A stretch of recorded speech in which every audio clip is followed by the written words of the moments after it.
Use of neither নর ব্যবহার করা হবে। কিভাবে নাইদার নর ব্যবহার করে বাক্যগুলোকে জুড়তে হয় তার আগে তোমাদের জানতে হবে বাক্যের কোথায় কোথায় অমিল আছে আর কোথায় কোথায় মিল আছে। এই আইদার অর এর ব্যবহারটা যেভাবে হয় ঠিক তার উল্টোটা হবে। দেখো এখানে প্রত্যেকটাই নট আছে, নট না থাকলে নাইদার নট দিয়ে জোড়া যাবে না। He is not at home, he is not at office. তাহলে অমিল হচ্ছে অ্যাট অফিস, অ্যাট হোম। যখন আমরা উত্তর করব যে এই পর্যন্ত মিল আছে সেইগুলো সব লিখে দেবো। হি ইজ নট, নটটা হবে না সরি, হি ইজ, এই নটের পরিবর্তে আমাকে তো নাইদার ব্যবহার করতে হবে। হি ইজ নাইদার, এই প্রিপোজিশনটাকে নিতে হবে অ্যাট হোম। এখানে অমিল ছিল তার বদলে এবারে নট দিতে হবে।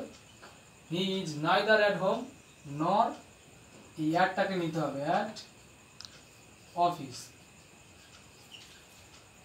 এবার Rabi can not do it, Ram can not do ইট।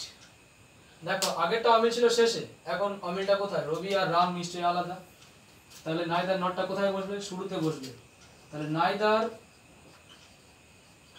রবি, এবারে আমরা যেহেতু অমিল পেয়ে গেছি তাহলে নট দেবো, নর রাম ক্যান ডু ইটটা কমন ছিল বসে যাবে, আর নটটা তো উঠে যাবে কারণ তার বদলে নট দিয়েছি, নাইদার নট দিয়েছি। রবিও করতে পারে না, রামও করতে পারে না। এটার বাংলা সে না ছিল অফিসে, না ছিল বাড়িতে। এটা কি হবে?